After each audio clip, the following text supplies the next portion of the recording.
તમને Nimeshbhai as a doctor શું લાગે કે આત્મહત્યા અટકાવવા માટે શું કરી શકાય? કે આપણે એવું વાતાવરણ ઊભું કરીએ સમાજની અંદર કે બાળકો પોતાના મા બાપ સાથે ફ્રીલી વાત કરી શકે. સોસાયટીની અંદર એવી કઈ ખરાબ વસ્તુઓ થાય છે જે તમારા હિસાબે એઝ અ ડૉક્ટર ન થવી જોઈએ? વેસ્ટર્ન કલ્ચર ફોલો કરવામાં, પાર્ટી કલ્ચર ફોલો કરવામાં યુવાનો ડ્રગ્સ લેવા માંડ્યા છે. હવે નિમેશભાઈ શું પ્લાનિંગ છે ગ્લોબલ લેવલ ઉપર જવા માટે? તો અમારે એવી કસ્ટમાઇઝ હોસ્પિટલ બનાવવી છે કે જ્યાં ડેઇલી પેઇન છે હોસ્પિટલ લેવલના બધા જ પેઇન એઝ અ કસ્ટમર કોઈ ફીલ ના કરે.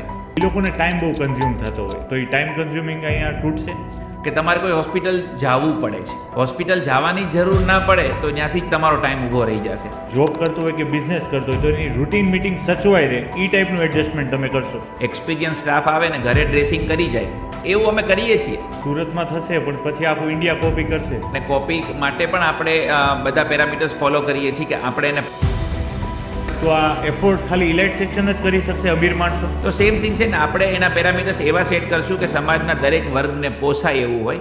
તમે સ્પિરિચ્યુઅલ કેવા છો કે જ્યારે તમારે કંઈ પણ જોતું હોય ને તો તમને યુનિવર્સ જ આપશે.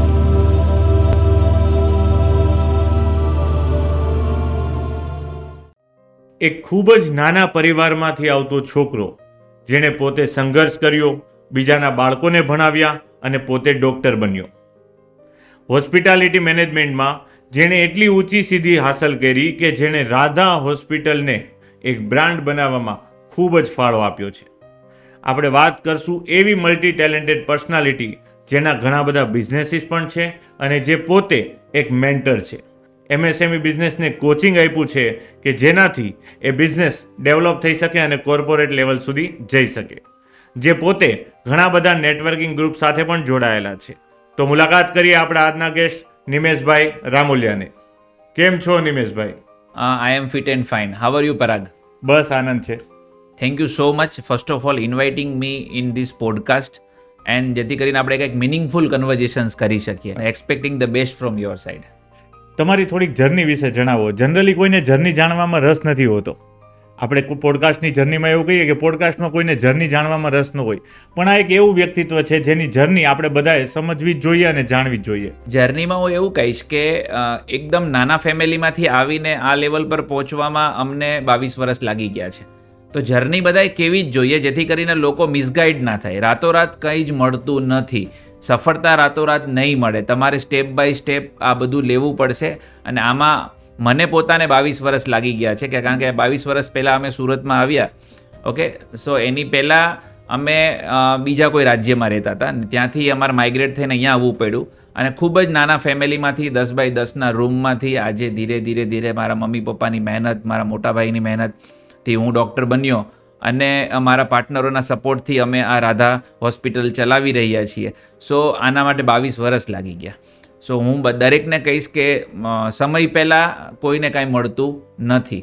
એક સમય તો લાગતો જ હોય છે, ત્યાં સુધી તમારે સતત મંડ્યા રહેવું પડે. અને હવે હું વધારે પડતો મહેનત કરું છું. મહેનત કરતાં અહીંયા પહોંચ્યા છીએ, પણ હવે વધારે મહેનત કરીએ છીએ એક લેવલ અપ જવા માટે અને ગ્લોબલ સ્કેલ પર જવા માટે. હવે નિમેશભાઈ શું પ્લાનિંગ છે ગ્લોબલ લેવલ ઉપર જવા માટે? ગ્લોબલ લેવલ પર તો અમે સર્વિસને મૂકશું જ મારી, પણ સૌથી પહેલાં તો અમારે એવી કસ્ટમાઇઝ હોસ્પિટલ બનાવવી છે કે જ્યાં ડેઇલી પેઇન છે હોસ્પિટલ લેવલના બધા જ પેઇન એઝ અ કસ્ટમર કોઈ ફીલ ના કરે. ઓકે, એમ કહેવા જઈએ તો એવું થઈ શકશે કે મેડિકલ સર્વિસમાં સ્વિગી ઝોમેટો.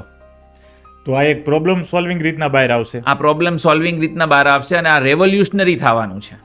જેમ કે આપણે ઇલાઇટ સેક્શનની વાત કરીએ, જે આપણે થોડાક મિડલ ક્લાસથી અપર મિડલ ક્લાસ છે, એ લોકોને ટાઈમ બહુ કન્ઝ્યુમ થતો હોય તો એ ટાઈમ કન્ઝ્યુમિંગ અહીંયા તૂટશે?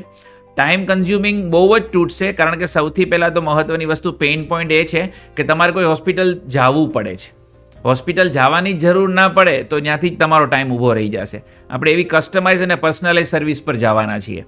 બીજી વસ્તુ કે કદાચ જવું પડે તો વેઇટિંગ નહીં કરવું પડે. ને વેઇટિંગ કરવું પડશે તો તમારે તમારા સ્વજનની સાથે રોકાવું નહીં પડે કે જેથી તમે તમારા બોસ પાસેથી રજા લ્યો અને પછી તમે તમારા સ્વજનને હોસ્પિટલ લઈ જાઓ, એમની સાથે રોકાઓ. આ બધા જ પેઇન પોઈન્ટ આપણે દૂર કરવા જઈ રહ્યા છીએ. એ છે હેલ્થકેર ઇન્ડસ્ટ્રીનું ફ્યુચર. આમાં તમે મને કીધું, આમ સાંભળવામાં તો બહુ સારું લાગ્યું કે ભાઈ તમે હેલ્થકેરમાં રિવોલ્યુશન લાવવા માગો છો કે પછી કોઈને સાથે નહીં રહેવું પડે અને બધી જ વસ્તુની હોસ્પિટાલિટી તમે અપાવશો. પણ એઝ અ હું બિઝનેસ કોચ, મને આ સર્વિસનો બેનિફિટ કઈ રીતના મળી શકે? તમારે સર્વિસનો બેનિફિટ લેવા માટે સૌથી પહેલાં તો એ વિચારવું પડશે કે મારે કોઈ કામ કરવા માટે કેટલા પેરામીટર્સ ફોલો કરવા પડે છે. પહેલાં તો પાર્કિંગમાંથી કાર લઈને તમારે ઘરની બહાર નીકળવું પડે, પછી ત્યાં પહોંચીને પાછું એક કાર પાર્કિંગ શોધવું પડે. એ પાર્કિંગ શોધવામાં તમને ત્યાં કોઈ એટેન્ડન્ટ મળે કે ઉભા રહ્યો, તમે ઉપર ચાલ્યા જાઓ, તમારી કાર હું પાર્ક કરી દઈશ. ઓકે, એ સૌથી પહેલાં મોસ્ટ એક્સપિરિયન્સ જે આપણે 5 સ્ટાર હોટલમાં ફીલ કરીએ છીએ. વેલે પાર્કિંગ. પછી ઉપર ગયા ને પછી તમને અડધી કલાક વેઇટિંગ લાગે તો એમ જ થાય કે અપોઇન્ટમેન્ટ લેવાનો મતલબ શું છે. ઓકે, ત્યાં તમારો ડૉક્ટર વેઇટ જ કરે છે કે આવો પરાગભાઈ, હું તમારી જ વેઇટ કરું છું, તમારા માટે જ અહીંયા ઓફિશિયલી બેઠો છું. બીજી હોસ્પિટલની જેમ જે આપણી અપોઇન્ટમેન્ટનો ટાઈમ હોય તો 1 કલાક 2 કલાક બેસાડે એવું નહીં થાય? ના, નહીં થાય, કારણ કે આપણે સિલેક્ટેડ અપોઇન્ટમેન્ટ્સ જ આપવાના છીએ કે આજે 10 ને આજે 20 ને એમ જ. એવું નથી કે એક સાથે 30 લોકો વેઇટિંગમાં બેઠા છે ને પછી બધાને આપણે જોવાના છે. તમે એમાં પર્સનલાઇઝ અને કસ્ટમાઇઝ સર્વિસ નહીં આપી શકો.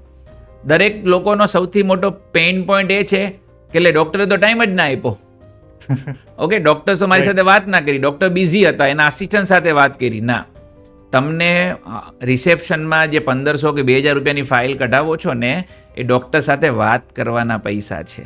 ડૉક્ટર તમારી સાથે વાત કરશે, સમય આપશે, નિદાન કરશે. પછી આ પેઇન પોઈન્ટ ઘણાને હોય છે, પણ due to the over availability અમુક ખાસ તજજ્ઞ ડૉક્ટર બહુ ઓછા હોય, ફેમસ ડૉક્ટર બહુ ઓછા હોય, એટલે એની ઓપીડી બહુ રશમાં ચાલતી હોય છે.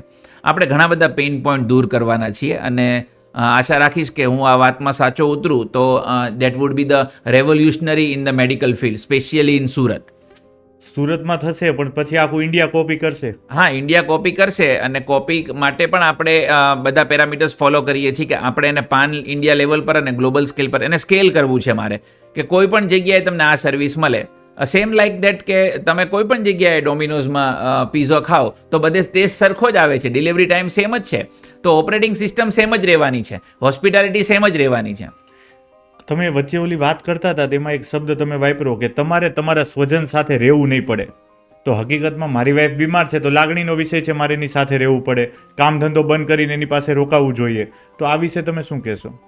જો આપણે એવું નથી કહેતા કે કોઈની સાથે રોકાવું ના જોઈએ અને આપણે ફિલિંગલેસ થઈ જવાનું છે, પણ એવા ઘણા પ્રોફેશનલ લોકો હોય છે કે જેની કમિટમેન્ટ વધારે મહત્ત્વની હોય છે. એને કોઈને પ્રોમિસ કરી હોય મીટિંગ કરવા માટેની, એની ઇન્ડિયા બારે કોઈ ટૂરમાં જવાનું હોય કે કોઈ એક્સપોમાં પાર્ટિસિપેટ કરવાના હોય, ત્યારે સડનલી કોઈ ઇમરજન્સી આવે છે, ત્યારે તમારે સૌથી પહેલાં એવી હોસ્પિટલ સર્ચ કરતા હોય કે તમારી ગેરહાજરીમાં પણ અકોર્ડિંગ ટુ SOP પ્રોટોકોલ એની સારવાર થઈ શકે. તમારે કોઈ પ્રકારની ચિંતા કરવાની જરૂર નથી. નોર્મલી કાઠિયાવાડી ફેમિલીમાં કેવું હોય કે ભાઈ એની બાજુમાં રોકાવાનું, પછી એમના રૂમમાં રોકાવાનું, એના ટિફિનની વ્યવસ્થા કરવાની અથવા તો એના જમવાની, અને કાંઈ ઇમરજન્સી આવી તો રૂમની બહારે જઈને સિસ્ટરને કોલ કરવાનો, નર્સ આવે તો આપણે પર રૂમ એક નર્સ મૂકી દીધા હોય કે જે તમારી કેર કરવા માટે ત્યાં જ બેઠા છે. તમારે નાના મોટા કમિટમેન્ટ્સ કે કોઈ એવી મીટિંગ કે ઝૂમ કોલ કે પતાવવો છે તો તમે પતાવીને પાછા આવી શકો. રાઈટ. અને રાત્રે તો સાથે જ રહેવાનું છે, રાત્રે તો તમારે કંઈ કામ ના હોય, રાત્રે તમે આવી જાઓ, પણ આખા દિવસની અંદર તમારે એવા કોઈ કામ પડ્યા તો તમને એમ નહીં થાય કે હું મારા મમ્મીને કે મારા સ્વજનને એકલા મૂકીને કેમ જઈશ, કારણ કે એના કેર કરવા માટે અમે છીએ ત્યાં. તો દિનચર્યા પ્રમાણે કોઈ પણ વ્યક્તિ હોય, જોબ કરતો હોય કે બિઝનેસ કરતો હોય, તો એની રૂટીન મીટિંગ સચવાય રહે એ ટાઈપનું એડજસ્ટમેન્ટ તમે કરશો? હા, સીધી વસ્તુ છે ને, કારણ કે તમારા ઘરમાં કોઈને બીમારી આવી છે તો તમે બોસ પાસે મહિનામાં કેટલી વખત રજા માગશો? તો બોસને પણ એમ થાય કે આ પરફોર્મન્સ આનું સારું નથી, તો તમને કદાચ રજા પાડવાના લીધે ટાઈમે ઇન્ક્રીમેન્ટ પણ ના મળે, તમારું પરફોર્મન્સ વીક બતાવે, એવું પણ થઈ શકે. KPI KRI ચેક કરે એટલે કહી દે કે આ તો આટલી રજા પાડે છે, વાતમાં સિક લીવ મૂકે છે કે કેઝ્યુઅલ લીવ મૂકે છે, પણ ત્યારે તમને ખબર પડે કે એવી સર્વિસ છે કે જ્યાં ફોર એક્ઝામ્પલ તમે કોઈ સર્જરી કરાવીને તમે ઘરે ચાલ્યા ગયા, પછી 5 દિવસ પછી ફોલોઅપ આવે ને સ્ટીચ રિમૂવલનું કામ આવે, તો તમે ફોન કરો કે ભાઈ ઘરે કોઈ નર્સ કે કોઈ આસિસ્ટન્ટ ડૉક્ટર આવશે સ્ટીચ રિમૂવ કરવા, અથવા તો તમે કોઈ એવી વ્યવસ્થા છે તમારી પાસે મારે ના આવવું પડે, મારા મમ્મીને કે ત્યાં લઈ જઈને મૂકી જાય. ઓકે, તો એ વધારે ફાયદાકારક છે. સાંભળવામાં બહુ સારું લાગે કે ઓલા 4% જ હોય ખાલી, કોઈ ડૉક્ટર આપણે ત્યાં આવીને કે કોઈ નર્સ આવીને તે ટાંકા તોડી જાય, તો એક પ્રકારે બહુ સારી સર્વિસ કહેવાય. લેબોરેટરીમાં કેમ સર્વિસ સ્ટાર્ટ થઈ ગઈ છે સાહેબ એ રીતે? હા, હું એ જ કહું છું ને કે તમે બ્લડ આપવા માટે હવે ઘરની બહાર કોઈ નીકળતું નથી, તો એક સામાન્ય સિમ્પલ ડ્રેસિંગ કરાવવા માટે ઘરની બહાર નીકળીને આખું રશ અવરના ટાઈમમાં ટ્રાફિક એકદમ પાર કરીને ત્યાં સુધી પહોંચવું, એના કરતાં અમારી હોસ્પિટલમાંથી કોઈ એક્સપિરિયન્સ સ્ટાફ આવે ને ઘરે ડ્રેસિંગ કરી જાય, એ બોલવામાં સારું લાગે છે પણ એવું અમે કરીએ છીએ. પણ હવે એને આપણે કમર્શિયલ કરીને સ્કેલ કરવાના છીએ. તો એવું નહીં થાય કે આ ઓનલી ઇલાઇટ સેક્શન માટે હશે? કારણ કે મને જ્યાં સુધી લાગે છે આ સર્વિસ એક 5 સ્ટાર હોટલ જેવી થઈ ગઈ કે જેમાં ખાવાનું સારું આપો, પર્સનલ નર્સ આપો, પર્સનલ રૂમ આપો. તો આ એફોર્ડ ખાલી ઇલાઇટ સેક્શન જ કરી શકશે અમીર માણસો? અમીર માણસોની સાથે સાથે તો આપણે બધાને પરવડે એ પ્રકારના પ્રાઇસ સેટ કરવાના છે ને આપણે આને લેવાના છીએ સબસ્ક્રિપ્શન ફોર્મમાં. ઓકે. કે આને સબસ્ક્રાઇબ કરવાની આ સર્વિસ અને પછી અમે તમારા માટે અવેલેબલ રહીશું. જેમ સેલિબ્રિટીઝના છોકરા છોકરીઓના હા, સેલિબ્રિટીઝના બાળકો હોય, એના પીડિયાટ્રિશિયન હોય. Okay, same thing is that કે આપણે એટલા પ્રાઇસિંગ પર નહીં જઈએ, પણ તમે સમજો કે ઘણા લોકોને એવી ડ્રીમ હોય છે કે ભાઈ હું 5 સ્ટારમાં જાઉં એક વખત, તો ઘણા લોકો પ્રાઇસ વોરના લીધે જ 5 સ્ટાર સુધી નથી પહોંચી શકતા. રાઈટ. તો સેમ થિંગ છે ને, આપણે એના પેરામીટર્સ એવા સેટ કરશું કે સમાજના દરેક વર્ગને પોસાય એવું હોય. પણ આપણે હંમેશા એવા લોકોનો જજ કર્યો છે કે જે લોકો છે ને ટાઈમને બહુ વેલ્યુ કરે છે. રાઈટ. ટાઈમને બહુ વેલ્યુ કરે છે. તમે જો 1 કલાક વહેલા મને મળી ગયા હોત તો હું મારી બીજી મીટિંગ ખતમ કરીને આવી ગયો હોત, અથવા તો 1 દિવસ વહેલી મને અપોઇન્ટમેન્ટ મળી ગઈ હોત તો હું ઇન્ડિયાથી આવી ગયો હોત. તો સેમ થિંગ ઇઝ ધેટ કે જે લોકો રનિંગ આઉટ ઓફ ટાઈમ, જે લોકો બહુ બિઝી છે, મેટ્રો સિટીમાં લગભગ લોકો બિઝી છે. અને તમે સમજો આ ખાલી બિઝી લોકો માટે નથી. અત્યારે સિંગલ ચાઇલ્ડ પેરેન્ટ કેટલા છે? ઘણા બધા લોકો. હવે એનો સન અથવા તો એની ડોટર UK, USA, કેનેડા ચાલ્યા ગયા છે, તો એના કેરટેકરમાં કોણ છે? કોઈ નથી. તો એને હોસ્પિટલ કોણ લઈ જશે? એને ઓપરેશન આવશે, એને પણ ડિઝીઝ આવશે. ત્યારે જે આસિસ્ટન્ટ સર્વિસની જરૂર પડે છે ને, એ સર્વિસ અમે આપવા જઈ રહ્યા છીએ. ઓકે, ત્યારે રિલેટિવ્સ ઉપર ડિપેન્ડન્સી નો રહે. એક હોસ્પિટલ ઉપર આપણે સબસ્ક્રિપ્શન મોડેલ ઉપર પ્રોપર સર્વિસ મેળવી શકીએ. પ્રોપર સર્વિસ મેળવી શકીએ. અને અમે જવાબદારીપૂર્વક, કારણ કે તમે સબસ્ક્રિપ્શન લીધું છે અમારી પાસેથી, તો એ લેવલ પર છે. જવાબદારી સાથે પૂરેપૂરી ડ્યુટીઝ અને પ્રોટોકોલ પૂરેપૂરા, ઇન્ટરનેશનલ SOPs. OTT પ્લેટફોર્મમાં સબસ્ક્રિપ્શન મોડેલ છે, આ બધાએ જોયું છે, પણ મેડિકલ ફિલ્ડમાં સબસ્ક્રિપ્શન મોડેલ આવશે એવું સુરતમાં તમે પહેલું લાવી રહ્યા છો. એ એટલા માટે છે કે અત્યારના સમયની ફ્યુચરિસ્ટિક નીડ છે કે તમે પહેલેથી સિક્યોર કરો કે મને સર્વિસ આપવા માટે કોણ છે. ઓકે, સડનલી તમારે ગૂગલ ના કરવું પડે, અથવા તો તમારી પાસે એક પર્સનલ નંબર હોય કે જે તમને આ સર્વિસ આપવા માટે હંમેશા રેડી હોય છે. બધા પાસે પોતાના પર્સનલ CA હોય છે ને. હા. ઓકે, બધા પાસે પોતાના એવા પર્સનલ એડવાઇઝર હોય છે. અલાઇટ ક્લાસના લોકો હોય કે એનો પર્સનલ લોયર પણ હોય છે. ઓકે, તો એવી કોઈ સર્વિસ ખરી કે જે તમને ફેસ્ટિવલના દિવસે પણ ડૉક્ટર હાજર કરે? દિવાળીના દિવસે અથવા તો રક્ષાબંધનના દિવસે, જ્યારે ઇન્ડિયામાં જાહેર રજા કહેવાય છે, જાહેર રજાના દિવસે તમારી સર્વિસ અથવા તો તમારી નીડ, મેડિકલ નીડને પૂરી કરે, એ રેન્જમાં અમે જવા માગીએ છીએ. આનાથી લોકોમાં શું બદલાવ જોવા મળશે તમને? આનાથી લોકોમાં બદલાવ મળશે કે તમે જે સારવાર લેવાના હકદાર છો ને, એ સારવાર અમે આપવા આવી રહ્યા છીએ.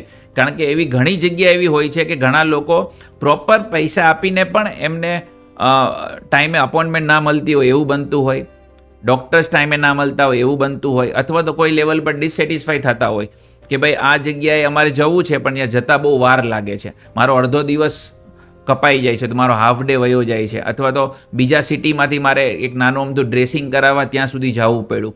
તો આનાથી છે ને લોકોનો ટાઈમ બહુ બચવાનો છે.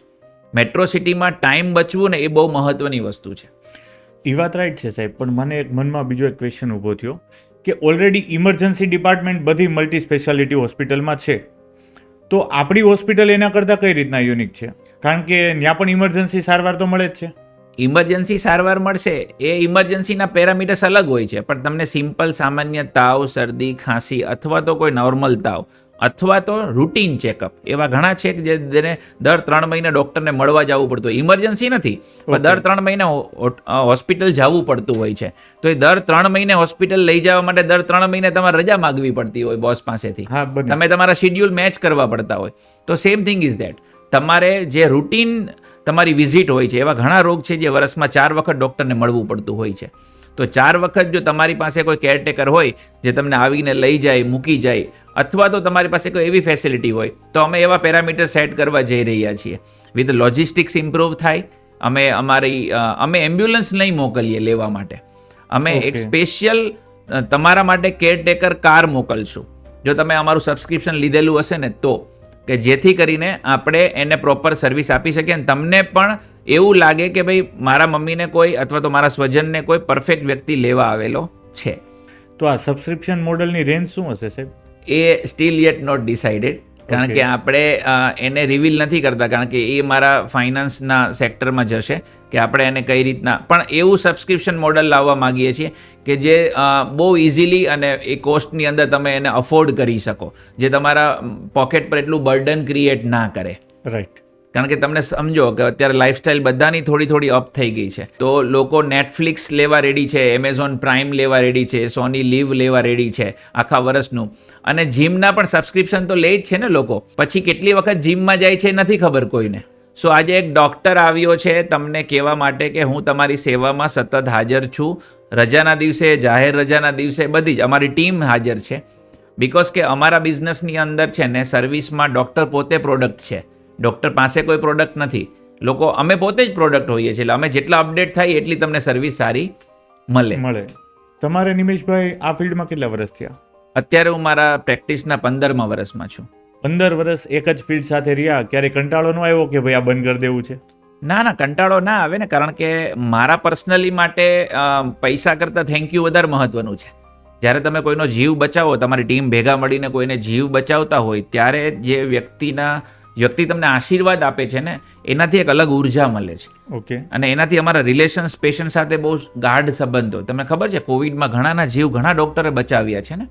તો આપણા હોસ્પિટલની અંદર પણ કોઈ સિરિયસ ડેન્ગ્યુના દર્દી હોય અને એ સારા થઈ ગયા હોય, કોઈ ન્યુમોનિયાવાળો દર્દી સારો થઈ ગયો હોય, તો એ જે અમને થેન્ક યુ કહીને આપે છે ને, એ થેન્ક યુ માટે રોજ હોસ્પિટલ જવાનું મન થાય છે. તો સેમ થિંગ ઇઝ એટ, કંટાળો આવવાની કોઈ પોસિબિલિટી જ નથી. હું તમને એક ઇન્સિડન્ટ બતાવું ચાલો, કે છેલ્લા મહિનાની અંદર મારા એક ફ્રેન્ડ છે જે ક્રિટિકલ કેર ઇલનેસ છે, મતલબ કે જ્યારે આઈસીયુની અંદર 4 કે 5 ડૉક્ટરની ટીમ કામ કરતી હોય કોઈનો જીવ બચાવવા માટે, તો એમાંથી એક ડૉક્ટર છે, એનું તો નામ લઈને પણ કહી શકું, ડૉક્ટર જયદીપ હિરપરા, જે સુરતના one of the best nephrologist છે. ઓકે, કોઈ પણ વ્યક્તિ જ્યારે સુસાઇડનો કેસ આવે, કોઈ દવા પી લીધી છે, કોઈ યંગસ્ટર છે, તો સૌથી પહેલાં ક્રિટિકલ કેર ઇલનેસ આઈસીયુમાં જવું પડે, ત્યારે જયદીપ પહોંચતો હોય છે. તો જયદીપે મને એવું કીધું કે નિમેશ, કેટલો પેઇન પોઈન્ટ છે ખબર છે તને, કે છેલ્લા મહિના દિવસની અંદર 22 લોકોએ દવા પીધી છે. કયા એરિયામાં? આપણા વરાછા એરિયામાં. વરાછામાં છેલ્લા એક મહિનામાં 22 દવા પીવાના કેસ આઈસીયુની અંદર નોટ થયેલા છે. તો એ આત્મહત્યા કરવાનું કારણ શું? કારણ એક જ કે એને કોઈ જગ્યાએ પોતાના બિઝનેસની અંદર લોસ થયો છે, અથવા તો કોઈ મમ્મી પપ્પાને પૂછ્યા વગર કોઈ બિઝનેસ કર્યો હોય અને એ પૈસા કોઈ પણ જગ્યાએ લગાવ્યા છે, કોઈ સ્કીમમાં કે કોઈ જગ્યાએ, અને હવે એના રિટર્ન 0 થઈ ગયા છે, અને હવે એને ઘરે કહેવાય એવું નથી. માત્ર ને માત્ર હું તમને આંકડો કહું ને, કે એ 10 થી 15 લાખનો જ છે. એ તો બહુ નાનું ફિગર થઈ ગયું. 10-15 લાખના આંકડાની ખોટને છુપાવવા માટે બાળકો અથવા તો યંગસ્ટર્સ કહી શકાય, એ પોતાનો જીવ લેવા માટે ઉતાવળા થઈ ગયા છે. તમને નિમેશભાઈ એઝ અ ડોક્ટર શું લાગે કે આત્મહત્યા અટકાવવા માટે શું કરી શકાય? ખાલી એક જ ઉપાય જે મને મારા ફ્રેન્ડ ડૉક્ટર જયદીપે કીધો કે પ્લીઝ, હું તો એટલો ફોટોજેનિક નથી કે મને એટલું ફેસબુક પર કે કોઈ પણ ડિજિટલ મીડિયામાં આવું એટલું ગમતું નથી, તો તું મારા વતીય શબ્દો કહી શકે કે સમાજના બધા જ અગ્રણીઓ અને રિક્વેસ્ટ છે, સમાજના જેટલા તત્વચિંતકો છે, થિંક ટેન્ક છે, એને રિક્વેસ્ટ છે કે આપણે એવું વાતાવરણ ઊભું કરીએ સમાજની અંદર કે બાળકો પોતાના મા બાપ સાથે ફ્રીલી વાત કરી શકે. એને કોઈ ભૂલ કરી છે તો પ્લીઝ તમારા મા બાપ સામે કબૂલી લેવાનું છે, તમારા મા બાપ તમને હેલ્પ કરશે, પણ પ્લીઝ તમે એના ખૂબ જ લાડકવાયા દીકરા અને દીકરીઓ છો, તમારાથી કોઈ ભૂલ થઈ ગઈ છે બિઝનેસ કરવામાં, ઓકે, એક્સેપ્ટેડ, પણ તમે તમારું જીવન ટૂંકાવવાનું ના વિચારો પ્લીઝ. આ રિક્વેસ્ટ છે કે આપણે એવું વાતાવરણ ઘરમાં ઊભું કરીએ કે નાનામાં નાની બાબત મા બાપને આવીને એના બાળકો બોલે. આ વાતાવરણ નિર્મિત કરવા માટે પરિવારે શું કરવું જોઈએ? પરિવારે સૌથી પહેલાં તો ડિસ્ટન્સ ઓછું કરી દેવું જોઈએ. મા બાપ અને બાળકો વચ્ચે જે ડિસ્ટન્સ ક્રિએટ થઈ રહ્યું છે, અને બધા વધારે પડતો સમય મોબાઈલમાં વિતાવી રહ્યા છે, એના કરતાં આપણે આપણા મમ્મી પપ્પા સાથે વિતાવીએ, સ્વજનો સાથે વિતાવીએ, જેથી કરીને આપણી ફિલિંગ્સ હજી પણ જળવાઈ રહી અને આપણે ગમે ત્યારે કોઈ પણ વસ્તુ આપણા મમ્મી પપ્પાને ફ્રીલી શેર કરી શકીએ. Please don't use that much kind of social medias and other applications કે જે તમારો ટાઈમ વધારે કન્ઝ્યુમ કરે છે. ઓકે, નેટફ્લિક્સ તમને ફ્રી આપે છે, નેટફ્લિક્સ ફ્રી નથી, ફ્રી તમે છો. ઓકે, એટલે નેટફ્લિક્સ ચાલી રહ્યું છે. પ્રોડક્ટ આપણે છીએ, આપણે પોતે કન્ઝ્યુમ થઈ રહ્યા છીએ વાયા સોશિયલ મીડિયા. ઓકે, અને પૂરેપૂરું વર્લ્ડ સોશિયલ મીડિયાના ટ્રેન્ડ પર ચાલી રહ્યું છે. જેવો કોઈ ટ્રેન્ડ આવે આપણે એને ફોલો કરવા માંડીએ છીએ. ઓકે, એ ટ્રેન્ડ ફોલો કરવા કરતાં આપણે આપણી ટ્રેડિશન ફોલો કરીએ.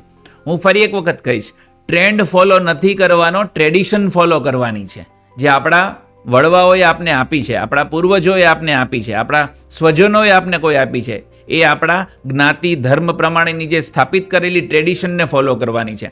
ને આપણા ટ્રેડિશનમાં કીધેલું જ છે કે ભાઈ સર્વધર્મ સમભાવ અને એક પરિવાર એ જ પરિવાર કહેવાય જે સાથે જમે અને સાથે રહે. તમે સ્પિરિચ્યુઅલ કેવાક છો? હું બહુ સ્પિરિચ્યુઅલ છું, કારણ કે મને એવું લાગે છે કે જ્યારે તમારે કાંઈ પણ જોતું હોય ને તો તમને યુનિવર્સ જ આપશે. તો યુનિવર્સ પાસે માગવા માટે તમારે પહેલાં પોતાનું બ્લૂટૂથ ચાલુ કરવું પડે. તમે ધ્યાનમાં બેસો તો તમે યુનિવર્સ સાથે કનેક્ટ થશો અને યુનિવર્સ પાસેથી માગવાનું છે તો યુનિવર્સ તમને એમ કહેશે કે તું મારી પાસે ના માગ, તારી પાસે પોતાની શક્તિ છે જ, તું ખાલી ઓળખી લે, તું એને ઓર્ગેનાઇઝ કરી લે, ચેનલ બધી ડાયવર્ટ કરી નાખ જ્યાં જ્યાં અલગ અલગ જગ્યાએ ટાઈમ વેસ્ટ થાય છે. એના કરતાં તમે યોગ્ય જગ્યાએ યોગ્ય વ્યક્તિઓ સાથે પ્રોપર સમય વિતાવો તો તમારી એનર્જીને વધારે પ્રોપરલી તમે યુઝ કરી શકો અને એનર્જીનું જ ફળ છે કે તમને કોઈ કામમાં સક્સેસ મળશે. તમારે બધું જ યુનિવર્સ પાસે માગવાનું છે. એટલે ધાર્મિક ન બનતા તમારે સ્પિરિચ્યુઅલ બનવું જોઈએ. તમારા પોઈન્ટ ઓફ વ્યૂથી સ્પિરિચ્યુઆલિટી અને ધાર્મિક એટલે કે રિલિજિયસમાં શું ડિફરન્સ છે? સ્પિરિચ્યુઅલ એટલે કે તમે આ યુનિવર્સ સાથે કનેક્ટ થાવ છો, કે તમને ધર્મ એટલે પર્ટિક્યુલર એક સંપ્રદાય સાથે સંકળાયેલા હોય ને એના તમારે અનુકરણ ફોલો કરવાના હોય. ઓકે, અલગ અલગ જ્ઞાતિ ધર્મ વર્ણ હોય. ઓકે, પણ એની જે જડતાને ફોલો નથી કરવાની. ઓકે, તમારે ગ્લોબલ વિચારવાનું છે, કારણ કે તમે સમજો આજે ગ્લોબલ સિટીઝન બનવા માટે તમારે દરેક ધર્મને એક્સેપ્ટ કરવા પડશે. તમને કોઈ મોટી નોકરી મળે અને તમારા બોસ બીજા ધર્મના હોય તો તમે ધાર્મિક રીતે તમે એની સાથે એઝમ્પશન ના બાંધી શકો કોઈ પણ પ્રકારના. એટલે તમારે ધાર્મિક પોતાના માટે રહેવાનું છે, સ્પિરિચ્યુઅલ ગ્લોબલ થવા માટે રહેવાનું છે. તમે સમજો, કારણ કે ધાર્મિક રહેવામાં કેવું થશે કે તમને કોઈ પ્રકારના રિસ્ટ્રિક્શન્સ આવી જશે. 100%. તો એ રિસ્ટ્રિક્શન્સ તમારી પ્રગતિને પણ અટકાવે ક્યારેક, એવું બને ને. તો એના કરતાં તમારે સ્પિરિચ્યુઅલ રહેવાનું કે મને આ યુનિવર્સની દરેક તમામ શક્તિઓ, જેને અદૃશ્ય શક્તિઓ કહેવાય, એના પર પૂરેપૂરો વિશ્વાસ છે, એને કહેવાય સ્પિરિચ્યુઅલ. નેચર ઉપર ભરોસો. નેચર પર ભરોસો રાખવાનો, યુનિવર્સ પર આ બ્રહ્માંડ પર ભરોસો રાખવાનો છે. કારણ કે એ જ આપશે. એ જ આપે છે ને, ત્યાંથી જ આવે છે ને. સૂર્યની શક્તિથી જ વાતાવરણ ચાલી રહ્યું છે, ત્યાંથી જ વૃક્ષો ઉગી રહ્યા છે ને એમાંથી આપણે ફળ ને પોષણ મેળવી રહ્યા છીએ. તો એ અદૃશ્ય શક્તિ જ છે ને. તો સેમ થિંગ તમને પણ આપશે અને બધાને મળે છે. અત્યારે તમે ઘણા બધા બિઝનેસમેનને રૂટીનમાં મળતા હોવ છો અને તમારો સ્પેસિફિક ટાઈમ પણ છે કે માણસો તમને આવે અને મુલાકાત કરે. ડેઈલી હોય છે ને સાહેબ? ડેઈલી હોય છે, એવરી 3 to 5. દરેક ડૉક્ટર્સ લંચ ટાઈમમાં પોતાના ઘરે જતા હોય છે, લંચ લેતા હોય છે અને થોડો આરામ કરતા હોય છે. પણ હવે તો ઘણા લોકો કન્ટિન્યુઅસ પ્રેક્ટિસે કરે છે. બટ હું છેલ્લા 15 વર્ષથી આ લંચ લેવા ઘરે ગયો નથી. હું મારી હોસ્પિટલમાં જોઉં છું ને 3 to 5 ની અંદર અમારો જે રેસ્ટનો થોડો ટાઈમ હોય છે, જ્યારે અમે તમે હોસ્પિટલના નાના મોટા બીજા કામ કરતા હોય છે. પણ કોવિડ પછી મેં ડેવલપ કર્યું છે કે હું જે પણ કંઈ શીખો છું, જે જોઈને અલગ અલગ કન્ટ્રીમાં ટ્રાવેલ કરીને, તો હું એવા લોકોને આપું કે જેને હજી ઇનિશિએશન છે પોતાના બિઝનેસનું, કે જેથી ભૂલ ના કરે. ભૂલ અમે પણ કરી છે, તો એ ભૂલ હું કોઈને કહી દઉં તો એ ના કરે. તો મારું એ પર્પઝફુલ લિવિંગ છે કે હું MSME કોચ કહી શકું, પણ કોચ નથી કહેવું, પણ હું MSMEના બધા જ સેક્ટર્સના લોકોને હેલ્પ કરવા માગું છું કે પોતાનું બ્રાન્ડિંગ કરી શકે. અમે પેઇડ છીએ. હા, તમે પેઇડ છો બીકોઝ તમે એને પ્રોફેશન તરીકે લીધું છે અને એમાં કાંઈ વાંધો પણ નથી કોઈને એડવાઇસ આપવામાં. મારું તો એવું માનવું છે કે કોઈને ફ્રીની એડવાઇસ ક્યારેય આપવી નહીં. ઓકે, પણ હું પર્પઝફુલ લિવિંગમાં છું, કારણ કે મેં મારા પ્રોફેશનને અલગ રાખ્યું છે અને મારા પેશનને અલગ રાખ્યું છે. પણ હજી પણ એવું લાગે છે કે પેશનને તમે પ્રોફેશનમાં કન્વર્ટ કરી નાખો ને તો તમે 4 સ્પીડ ડબલ સ્પીડથી આગળ વધી શકાય. કારણ કે એમાં તમારો જીવ રેડાઈ ગયો હોય ને તો તમને ક્યારેય ઉર્જાનો અભાવ નથી લાગતો. તમે હંમેશા એટલી જ એનર્જી સાથે કમાઓ. પણ મને ઘણી વખત કોઈને એડવાઇસ આપું છું branding related, packing related, design related, પછી એ લોકોને જ્યારે ફાયદો થાય છે ને ત્યારે મને આવીને થેન્ક યુ કહે છે. તો એ મારા માટે એક ઉર્જા જેવું હોય છે. સેટિસ્ફેક્શન પોઈન્ટ આવે કે ના, મેં કોકના માટે કંઈક કર્યું છે. અને મને ઘણા મારા મિત્રો છે જે સ્પિરિચ્યુઅલ છે, અલગ અલગ સંપ્રદાય સાથે સંકળાયેલા છે, મને કહેતા હોય છે કે સર તમે છે ને યુનિવર્સ પાસેથી લઈ જ લેશો, બસ તમે ખાલી આપવાનું શરૂ રાખો. એટલે હું એવી 3 to 5 ની અંદર ઘણા એવા છે નાના નાના બિઝનેસમેન પોતાનો બિઝનેસ સ્ટાર્ટ કરતા હોય છે, ત્યારે મારી પાસે સલાહ લેવા આવતા હોય છે. ઇવન પોતાના ગ્રાફિક્સ શેર કરે કે સર મારી દુકાનનું બોર્ડ આવું છે, જુઓ તો છે આ ફોન્ટ ચાલશે કે નહીં ચાલે, આ LED લેટર્સ ચાલશે કે નહીં ચાલે. તો મારું જે માર્કેટિંગનું નોલેજ છે અથવા તો બ્રાન્ડિંગનું છે કે ડિજિટલ આઉટસાઇડ મીડિયાનું નોલેજ છે એ હું શેર કરતો હોઉં છું. તમે બહુ બધી બુક્સ વાંચેલી છે, કોઈ પણ 5 બુક્સ જે MSME બિઝનેસ ઓનર હોય હું પોતે પણ સજેસ્ટ કરું છું. અમે એવરી મંથ એક બુક સજેસ્ટ કરતા હોય, 12 મહિનાની 12 બુક એને વાંચવાની, જેનાથી એનું લર્નિંગ થઈ શકે. તમે એવી કોઈ પણ 5 બુક સજેસ્ટ કરો કે જે બિઝનેસમેનને હકીકતમાં યુઝફુલ થાય. જો મારી બુક વાંચવાની જે ચોઇસીસ છે ને એ અલગ હોય છે, અને હું કદાચ બુકના નામ કહું ને તો તમને એમ લાગશે કે આવી બુક છે પણ ખરી એમ શું, કારણ કે ટ્રેડિશનલ બધી જે ફેમસ થયેલી બુક છે ને એ તો મેં વાંચી જ હોય, પણ મને જે પર્સનલી ગમતી બુક છે ને એ સૌથી પહેલાં છે કે ધ અલમનેક ઓફ નવલ રવિકાંત. આ છેલ્લા 10 વર્ષની મને સારામાં સારી બુક લાગી. નવલ રવિકાંત એક બહુ મોટા ઇન્વેસ્ટર છે અને એને પોતાના બધા જ નાના નાના ટ્વીટ્સને ભેગા કરીને એક બુક બનાવી છે. તો એ બુક કોઈ પણ બિઝનેસમેનને વાંચવી જોઈએ, જેથી કરીને પોતાનું સેલ્ફ ઇમ્પ્રુવમેન્ટ કરી શકે. કારણ કે હું દરેક વખતે કહું છું કે don't upgrade your product, upgrade yourself first, then business expansion. Businessman grow થઈ જાય એટલે બિઝનેસ ઓટોમેટિક ગ્રો. હા, તમારું થિંકિંગ ગ્લોબલ થઈ જાય તો તમને વિચારો પણ ગ્લોબલ થવાના આવે, પણ તમારી ડેઇલી અનુકૂળતા એવી હોતી નથી. તમે પોતાની સેલ્ફ ઇમ્પ્રુવમેન્ટ માટે કાંઈ નથી કરતા. એટલા માટે અમુક બુક સેલ્ફ ઇમ્પ્રુવમેન્ટ માટે વાંચવી જોઈએ. અને બીજી બુક છે the 177 rule of mental toughness by Steven Siebold, કે તમે બધા ગુડ છો, જો ગ્રેટ બનવું હોય ને તો તમારા બુક વાંચવી જ પડશે, કે ગ્રેટ બનવા માટે તમે શું ગુણ ડેવલપ કરવા પડે. બીજું છે કે the subtle art of not giving આખું નહીં બોલાય, the subtle art of not giving કે તમને કોઈની પણ પરવા થવી જોઈએ નહીં. કોઈ શું કહે છે એનાથી તમને લાગતું ઓળખતું ના હોવું જોઈએ. સબસે બડા રોગ ક્યાં કહેંગે લોગ. ઓકે, તો સેમ થિંગ ઇઝ ધેટ છે. તમે એમાંથી બહાર નીકળો, કારણ કે આપણે જજમેન્ટલ સોસાયટીમાં રહીએ છીએ.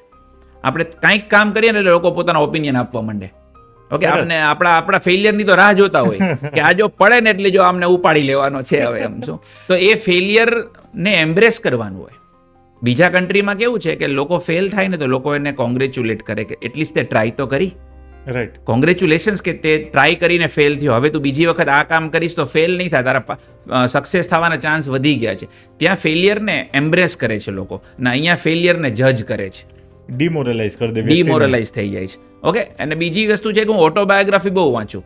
મેં સ્વામી વિવેકાનંદની ઓટોબાયોગ્રાફી વાંચી છે, સરદાર પટેલની વાંચી છે. રિસન્ટલી ગોવિંદ કાકાએ મને પોતાની ઓટોબાયોગ્રાફી આપી એઝ અ ગિફ્ટ તરીકે, હું એસોસિએશનનો પ્રેસિડેન્ટ બન્યો ત્યારે.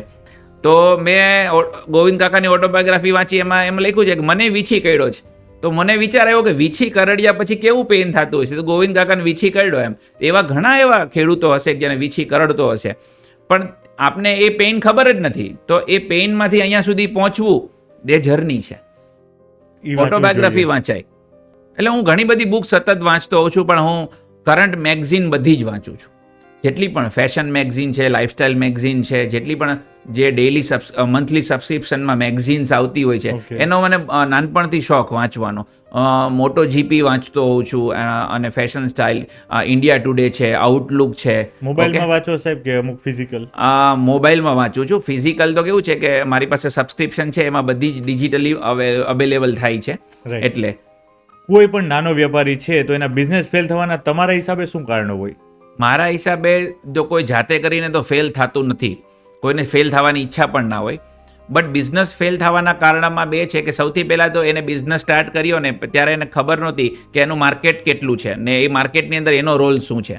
એના કન્ઝ્યુમર કોણ છે એને ખબર ના હોય ને બિઝનેસમાં આવી ગયા હોય, એના ટાર્ગેટ કસ્ટમર કોણ છે એને ખબર ના હોય ને બિઝનેસમાં આવી ગયા હોય. લોકો બધાને વેચવાની કોશિશ કરે તો કોઈને ના વેચી શકે. આ રૂલ છે, તમારે પોતાના ટાર્ગેટ ફિલ્ટર કરીને જ ઉતરવું પડશે. કસ્ટમર ફિક્સ હોવો જોઈએ, કસ્ટમર ફિક્સ હોવા જોઈએ, એરિયા પણ ફિક્સ હોવો જોઈએ કે તમે કયા એરિયામાં વેચવા માંગો છો, ઓનલાઈન વેચવા માંગો છો કે ઓફલાઈન વેચવા માંગો છો. ઘણી વખત અમુક નિર્ણયો એવા લેવાઈ જતા હોય કે કોઈ બીજાના અનુસંધાનમાં નિર્ણય લીધા હોય, બીજા સક્સેસફુલ બિઝનેસના એક્ઝામ્પલ લેવામાં, પણ બીજાના બિઝનેસના એટમોસ્ફિયર અલગ હોય, આપણી આર્થિક અનુકૂળતા અલગ હોય છે, એટલે ફેલ થતા હોય છે. બીજી વસ્તુ એના કોમ્પિટિટરનું ના ખબર હોય કે એના કોમ્પિટિટર કરતાં એને બેસ્ટ થવું છે, તો એના કોમ્પિટિટર કરતાં તો વધારે સારું કંઈક વિચારવું જ પડશે. કોમ્પિટિશન દેખાય છે, પણ એનાથી એ કોમ્પિટિટર શું કરે છે એ કરવા માટે એ નથી જોતા. ઓકે, એટલે ફેલ થાય છે. બીજી વસ્તુ છે કે કન્સિસ્ટન્સી નથી, થાકી વેલા જાય છે. ન ભાઈ, તમે 1000 દિવસ એ રાહ ન જોઈ શકતા હોય. ઓકે, 1000 દિવસ તો બોલવાનું જ નથી પરાગભાઈ, કારણ કે 1000 દિવસ તો કોર્ટ છે ને, 10 વર્ષ જૂની કોર્ટ છે. ટેકનોલોજી આવ્યા પછી હજી તમને 1000 દિવસ લાગશે બિઝનેસમાં ગ્રો થવા માટે? 1000 દિવસની કોર્ટ એકદમ ખોટી છે કે 1000 દિવસ તમારે માર્કેટમાં સ્પેન્ડ કરવા પડે. નહીં, મારા હિસાબે ટેકનોલોજી આવી ગયા પછી, આટલી એપ્લિકેશન્સ અને આટલું એઆઈ આવ્યા પછી તમારે હવે 1000 દિવસ રાહ જોશો તો તમે ફેલ થઈ જશો. 1000 દિવસ નથી આપણી પાસે, ત્યાં સુધીમાં તો એઆઈએ પોતાનું મોડલ ચેન્જ કરી નાખ્યું હશે. તમારા મતે કેટલા દિવસ આપવા છે? મારા મતે એટલીસ્ટ તમારે 600 દિવસ. 2 વર્ષની અંદર તમારે 2 સાયકલ જોવાની હોય. ખાલી તમે કોઈ પણ બિઝનેસ સ્ટાર્ટ કરતા હો તો 2 સાયકલ જોવાની હોય. 600 દિવસની અંદર તમારો બિઝનેસ રનઅપ થઈ જવો જોઈએ with the use of proper technology. કારણ કે હવે તો બધી વસ્તુ એઆઈ ડ્રીવન થઈ ગઈ છે. તો તમે જે સમય લાગતો હતો કોઈને મેલ ટાઈપ કરવામાં 15 મિનિટ લાગતી હતી, અત્યારે 1 મિનિટની અંદર લવેબલ એઆઈ છે તો 2 મિનિટમાં તમારી વેબસાઇટ બનાવીને તમને આપે છે. રાઈટ. ઓકે, હેલ્યુઓ એઆઈ કરીને એક એપ છે કે તમે બોલતા જાવ એટલે વિડીયો બનાવી દે તમને ફટાફટ. તો તોય તમે કહેશો કે અમારે 1000 દિવસ લાગશે. હા, એટલે એ જૂની કોર્ટમાંથી આપણે બહાર આને ટ્રાન્ઝિશન કહેવાય. ઓકે, જૂની કોર્ટમાંથી આપણે બહાર નીકળવું પડશે અને ટ્રાન્ઝિશન લેવું પડશે કે હવે બધું ફાસ્ટ છે તો પ્રોગ્રેસ એ ફાસ્ટ જ કરવો પડશે. 3ની જગ્યાએ હવે 2 વર્ષનો કોર્ટ આપણે ફોલો કરવાનો છે. મારા હિસાબે 2 વર્ષમાં તો તમારા ટેકનોલોજીનો યુઝ કરીને, કારણ કે તમે સમજો આજે કોઈ પણ એક બિઝનેસમેન હોય ને એ પોતાના 30 વર્ષની લીગસી બોલે, 45 વર્ષની લીગસી બોલે કે અમે 45 વર્ષથી આ માર્કેટમાં છીએ.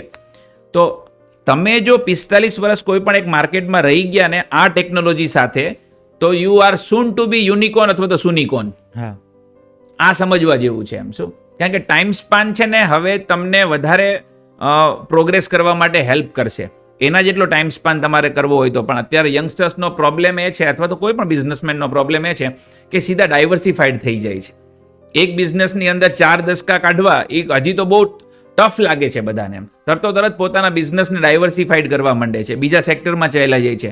એવું મહદઅંશે ઓછું કરવું જોઈએ. પહેલા પોતાના બિઝનેસના ટોપર બનીએ, કિંગ બનીએ, પછી એમાંથી જે આવક આવતી હોય એને ડાયવર્સિફાઈડ કરીએ.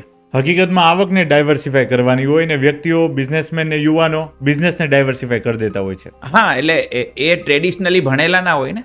કારણ કે ઇન્ડિયામાં 2 રીતના બિઝનેસ ચાલતા હોય, એક ટ્રેડિશનલ બિઝનેસ ને એક ઓર્ગેનાઇઝ બિઝનેસ. ટ્રેડિશનલ બિઝનેસ એટલે કયો કે આ મારા પપ્પા કરતા હતા, હવે એ હું કરું છું, આ અમારા ટ્રેડિશનમાં ચાલ્યું આવે છે. ખુરશી ચેન્જ. હા, ખુરશી ચેન્જ. ઓકે, અને ઓર્ગેનાઇઝ બિઝનેસ કેવો હતો કે હા આ મારા પપ્પા કરતા હતા પણ હવે એને હું મારા રીતે ચલાવું છું, એને ઓર્ગેનાઇઝ કહેવાય. સિસ્ટમ બિલ્ડઅપ કરી છે એને. ઓકે, સિસ્ટમ બિલ્ડઅપ કર્યા પછી ઓર્ગેનાઇઝમાંથી બીજું એક ટ્રાન્ઝિશન આવશે પ્રોફેશનલ. રાઈટ. પ્રોફેશનલ એટલે શું? એક પહેલો હતો ટ્રેડિશનલ, પછી એને ઓર્ગેનાઇઝમાં લાવ્યા. ઓર્ગેનાઇઝ પછી પ્રોફેશનલ્સ એટલે કે તમે પ્રોફેશનલ હાયર કર્યા છે. મેં કંપની ચલાવવા એક સીઈઓ રાખ્યો, ફાઇનાન્સ માટે સીએફઓ, ઓપરેટિંગ માટે સીઓઓ અને હું છું ચેરમેન. આ બધા મારા માટે કામ કરે છે. એટલે પ્રોફેશનલ ડ્રીવન કંપનીઝ કહેવાય. જેમ કે ફોર એક્ઝામ્પલ ટાટાના કોઈ માલિક નથી, એને પ્રોફેશનલ ચલાવે છે. આઈટીસીને પ્રોફેશનલ્સ ચલાવે છે. ઓકે, એસબીઆઈના કોઈ માલિક નથી બેંકના, એસબીઆઈને બેન્કર્સ ચલાવે છે. રાઈટ છે. તો પ્રોફેશનલ લોકો તમારા બિઝનેસને એક લેવલ અપ લઈ જશે ને પછી લઈ જશે એને ગ્લોબલ. પ્રોફેશનલ જ ગ્લોબલ લઈ જાય. તમે તમારા ટ્રેડિશનલ મેથડથી ગ્લોબલ ના જઈ શકો કે મારા પપ્પા આમ કરતા હતા 20 વર્ષથી, એ જ તમે ચાલુ રાખશો તો તમે ગ્લોબલ નહીં જઈ શકો. તમારે પ્રોફેશનલ માણસો હાયર કરવા પડશે ને એ તમને ગ્લોબલ લઈ જશે લિસ્ટેડ ફોર્મમાં. જેને આપણે કહીએ ને લિસ્ટેડ કંપની થઈ ગઈ અમારી, પ્રાઇવેટ લિમિટેડ કે સ્ટોક માર્કેટમાં અમે લિસ્ટેડ થઈ ગયા. તો લિસ્ટેડ થવા માટે તમારે પ્રોફેશનલ હાયર કરવા પડશે. તો આને ટ્રાન્ઝિશન કહેવાય, જેને કોઈને ખબર નથી. રાતોરાત તમે લિસ્ટેડ ના થઈ શકો. પહેલાં તમે ટ્રેડિશન બિઝનેસમાં હતા, પછી એને તમે ઓર્ગેનાઇઝમાં ગયા, ઓર્ગેનાઇઝ તમને પ્રોફેશનલ હાયર કરીને લઈ એક લેવલ અપ લઈ ગયા, પછી તમને ગ્લોબલ લઈ જશે. તમે સમજો, હું તમને એક એક્ઝામ્પલ આપું કે આખી દુનિયામાં કોઈને પણ બેંક ખોલવી હોય ને, કોઈ પણ મોટી બેંક ખોલવી હોય ને, તો એને પોતાના ટોપ મોસ્ટ પોઝિશનની અંદર પહેલા 10 જણા હોય ને એમાંથી 2 ઇન્ડિયનને રાખવા પડે બેન્કર તરીકે. કારણ કે ઇન્ડિયન જે રીતે બેંક હેન્ડલ કરે છે ને એવું આખા દુનિયામાં કોઈ નથી કરતું. ઓકે, તો ઇન્ડિયનની સ્પેશિયાલિટી છે બેન્કિંગ સેક્ટરમાં જવા માટે. તમે કોઈ પણ માસ્ટરકાર્ડના સીઈઓ અથવા તો કોઈ પણ જોવો તમે. ઓકે, ડીબીએસ બેંકના ગ્રુપ હતા એ ઇન્ડિયન હતા. સિંગાપુરની બેંકના ગ્રુપ ચેરમેન ઇન્ડિયન હતા, આઈઆઈએમમાંથી ભણેલા. તો ઇન્ડિયાની આ વર્કફોર્સ છે. હિસાબ કિતાબ બાબતે આપણું એક અલગ લેવલ છે. બેન્કિંગ ઇન્ડિયન જેવું કોઈ હેન્ડલ નહીં કરી શકે. એની આપણે સ્પેશિયાલિટી ડેવલપ કરી છે. આપણી ચર્ચાનો ટોપિક શરૂઆત થઈ તે આપણે મલ્ટી સ્પેશિયાલિટી હોસ્પિટલની વાત કરી કે એવી હોસ્પિટાલિટી આપતી હોસ્પિટલ. પછી આપણે વાત કરી કે એઝ અ તમારી મેન્ટરશિપની, પણ એઝ અ તમે ડૉક્ટર છો, ડૉક્ટર નિમેશ રામોલિયા, તો થોડીક હેલ્થ બાબતે કંઈક ટિપ્સ આપો. હેલ્થ માટે ટિપ્સ એ છે કે જેમ જેમ આપણે ગ્લોબલી જવા માંડીએ છીએ ને, જેમ જેમ આપણે મેટ્રો સિટીમાં જીવવાની કોશિશ કરતા હોઈએ ત્યારે આપણા ફૂડ પેટર્ન્સ ચેન્જ થઈ જાય છે, અથવા તો ફૂડ લેવાની હેબિટ્સ ચેન્જ થઈ જાય છે. તો એઝ અ બિઝનેસ પર્સન અથવા તો એઝ અ ડૉક્ટર હું બધાને એમ જ કહેતો હોઉં છું કે તમારી હેલ્થ જ તમને આગળ લઈ જશે. તમારા ડ્રીમ, તમારા વિઝન એ પૂરા કરવામાં તમારી હેલ્થ તમને બહુ જ હેલ્પ કરશે. તો હેલ્થને મેન્ટેન કરવા માટે બને ત્યાં સુધી તમારે નેચર ગિવન ફૂડ્સ ખાવા જોઈએ, નહીં કે પ્રોસેસ ફૂડ્સ. તમે જેટલા પ્રોસેસ ફૂડ વધારે ખાઓ છો એટલા તમને પ્રિઝર્વેટિવ તમારા બોડીની અંદર વધારે જાય છે. તમે રો ફૂડ વધારે ખાઓ, ફ્રૂટ્સ પર વધારે રહ્યો, અથવા તો ઘરે બનાવેલું ફ્રેશ ફૂડ વધારે ખાવાની કોશિશ કરો. હા, તમને બહુ જ ડિલિશિયસ ફૂડની બહુ એવી તલબ લાગી હોય તો તમે મહિને એકાદ વખત કદાચ કોઈ સારા રેસ્ટોરન્ટ્સમાં જઈને અથવા તો તમારા ફેવરેટ ફૂડ ચેઇનમાં જઈને ઓર્ડર કરી શકો બધું જ, બટ તમારે એને ડેઇલી લાઈફમાં નથી લેવાનું પ્લીઝ. કારણ કે અત્યારે આપણા સોશિયલ મીડિયા આવ્યા પછી એટલું ડાયવર્સિફિકેશન થઈ ગયું છે કે ક્યાં કઈ વસ્તુ વધારે ફેમસ છે તરત આપને ખબર પડી જાય છે. ફૂડ બ્લોગર એ બધા લોકો આપને ડિલિશિયસ વસ્તુની જાણકારી આપે છે, પણ એને આપણે ડેઇલી લાઈફમાં નથી લેવાનું. લોકો રોજ ઓર્ડર કરે છે. સ્વિગી ઝોમેટોના પ્રીમિયમ સબસ્ક્રિપ્શન લઈ રાખેલા છે. હેપી અવર્સની રાહ જોવે કે સ્વિગી ઝોમેટો જ્યારે હેપી અવર્સ ક્રિએટ કરે ને ત્યારે ફટાફટ ઓર્ડર કરે છે. આપણા ઘરનું જ બનાવેલું વધારે ખાય તો વધારે સારું. અને ગ્લોબલ ડાયમેન્શનમાં એવું થાય છે કે મેટ્રો સિટીની અંદર છે ને લોકોના ટાઈમિંગ કોઈ ફિક્સ નથી. અપોઇન્ટમેન્ટ ક્યારે લેવી, ફ્રિકવન્ટ ટ્રાવેલર હોય છે. લોકો પોતાનો બિઝનેસ ડેવલપ કરવા સતત ટ્રાવેલિંગ કરે છે. આમાં ઘણા બિઝનેસમેન છે મારા જે જરી સાથે સંકળાયેલા છે અને આખા ભારતના જરીના એક્સપોની અંદર સતત ટ્રાવેલ કરે છે. તો હું એને હંમેશા એ જ એડવાઇસ આપતો હોઉં છું કે સતત ટ્રાવેલ કરો એમાં કંઈ વાંધો નથી, પણ તમારા ફૂડ જે રોજના તમારા ફૂડના લંચ ટાઈમ, ઇવનિંગ ટાઈમ હોય એ જોઈ લેજો. નકર તમે વહેલા બીમાર પડશો અથવા તો તમારામાં એજેડનેસ વહેલી આવી જશે. રાઈટ. તો આ છે કે તમારે ફૂડ હેબિટ્સ તો ચેન્જ કરવી જ પડશે, કારણ કે નકર તમને કોઈ રોગ થતા વાર નહીં લાગે. ટૂંકમાં જંક ફૂડને બને ત્યાં સુધી અવોઇડ કરો, કાં તો કોઈક સ્પેશિયલ ડે છે તો જંક ફૂડ અવોઇડ તો કરવું જ જોઈએ. સ્પેશિયલ ડેમાં સેલિબ્રેશન છે, પણ તમે એને કેટલું ખાઓ છો એના પ્રમાણે ડિપેન્ડ કરે છે. એવું કહેવાય છે કે દુનિયાની દરેક વસ્તુ ખાવા માટે જ બની છે, પણ તમને ખબર હોવી જોઈએ કે કેટલી ખાવી જોઈએ. તમારા ટેસ્ટ બડ કેટલા સેટિસ્ફાય થાય છે એ તમારે ધ્યાન રાખવાનું છે. તમે એને ડેઇલી રૂટીનમાં લઈ લેશો તો તમને તકલીફ થવાની જ છે. ઓઇલી ફૂડથી લઈને હાર્ટનો પ્રોબ્લેમ આવે છે, પ્રિઝર્વેટિવ ફૂડ લઈને સ્કિનના પ્રોબ્લેમ આવે છે. ઓકે, તમે ડેઇલી ડ્રિંકર છો તો તમને મેન્ટલ પ્રોબ્લેમ્સ આવશે, ઊંઘ નહીં આવે, ઊંઘવાની કોશિશ કરશો. આ ઘણી બધી પ્રોબ્લેમ્સ થાય છે. નાના નાના બાળકોને પણ અત્યારે તકલીફ છે. ઓકે, વિટામિન્સ ઓછા હોવાના કારણે આઈસાઇટના પ્રોબ્લેમ છે. તો આવા બધા પ્રોબ્લેમ્સ જે અત્યારે રોજિંદા જીવનમાં હવે તો ઘણા બધા લોકો એટલા બધા સ્ક્રીન ટાઈમ વધારી લે છે કે એને હેડેકના પ્રોબ્લેમ થઈ જાય સતત સ્ક્રીનની સામે કામ કરીને. ઇવન હું તો એમ કહું છું કે જે લોકો આઈટી ઇન્ડસ્ટ્રીમાં છે ને એ બોસ પાસે સારો પગાર ના માગતા એક સારી ચેર માગજો કે મારા બોડીના શેપ પ્રમાણે મને ચેર આપો. હું 10 વર્ષ આ ચેર પર તમારા માટે બેસીને કોડિંગ કરીશ ને તો 10 વર્ષ પછી મારી કમર વહી જશે. તો આ બધા પ્રોફેશનલ જે નવા રોગ આવ્યા છે કે આઈટી ઇન્ડસ્ટ્રીમાં બધાને સર્વાઇકલ સ્પોન્ડોલિસિસ થવા માંડ્યા છે. ઓકે, લોઅર બેક પેન થવા માંડ્યું છે. તો સેમ થિંગ ઇઝ નવી સ્પોર્ટ્સ આવે. લોકો પિકલ બોલ રમવા માંડ્યા છે. કોઈ દી કાંઈ નહોતા રમતા ને પિકલ બોલ રમે છે. પિકલ બોલ રમતા ઘણા આવે કે મારો કમરમાં ટચક્યું થઈ ગયું. તો તમે જોવો કે સ્પોર્ટ્સ ગમે છે પણ તમારા બોડીને ફિટ થાય એવો સ્પોર્ટ્સ રમો, જેથી કરીને તમને નવા રોગ ના થાય. મને પહેલાં કાંઈ નથી થતું, અચાનક રમવા ગયો ને એટલે હા, પણ તમે એના પ્લેયર નહોતા. તમારે કયા કપડાં પહેરીને કોઈ ગેમ રમવી જોઈએ, નીચે શૂઝ કયા પહેરવા હોય, આ બધા પ્રોટોકોલ ફોલો કરવા પડે તમારે, તો થશે. એટલે ફૂડ તો તમારું ઇનએવિટેબલ કહેવાય કે એને અવગણી ના શકો તમે ગમે ત્યારે. માર્કેટની અંદર જે અત્યારે ફ્રૂટ્સ આવે છે એમાંય બહુ બધા પેસ્ટિસાઇડ્સ યુઝ કરેલા હોય, અમુક ઇન્જેક્શન મારેલા હોય, એવી રૂમર્સ હોય કે પછી હકીકતમાં સત્ય છે? જો ભેળસેળ તો ઘણી જગ્યાએ આપણે થતી જોવા મળતી હોય છે અને આપણે સોશિયલ મીડિયા થ્રુ એવી ઘણી બધી લિંક્સ વાયરલ થતી હોય છે, એવા વિડીયો વાયરલ થતા હોય છે. પણ મને એટલી ખબર પડે છે કે હજી પણ એ લેવલ પર નથી થયું કે તમને સારી વસ્તુ ના મળે. ઓકે, સારી વસ્તુ તમને મળી જાય. તમારા ફોર એક્ઝામ્પલ તમારા રિલેશન્સ જો એક જ જગ્યાએથી તમે લેતા હો તો એ પણ તમારી પ્રત્યે વફાદાર હોય. તમારા ડેઇલી જે તમે વેજીટેબલ્સ બાય કરો છો અથવા તો ફ્રૂટ્સ કોઈ જગ્યાએથી લ્યો છો, તો ગામડે પણ હજી લોકો ડાયરેક્ટ વાડીઓમાંથી પણ શાક બકાલું લઈ લે છે ને. ઓકે, તો એ ભેળસેળવાળા નથી. પણ હા, એવું છે કે જો જમીનનું પ્રદૂષણ થાય તો અમુક પ્રકારના હાઇબ્રિડ બિયારણ વાપરવા પડે અથવા તો જંતુનાશક દવાઓ વાપરવી પડે. હા, તો જંતુનાશક દવા વાપરીને જો કોઈ ફ્રૂટ્સ બન્યું છે અથવા તો કોઈ વેજીટેબલ બન્યું છે તો તમે ઘરે આવીને એને પ્રોપર ધોઈને પણ ખાઈ શકો.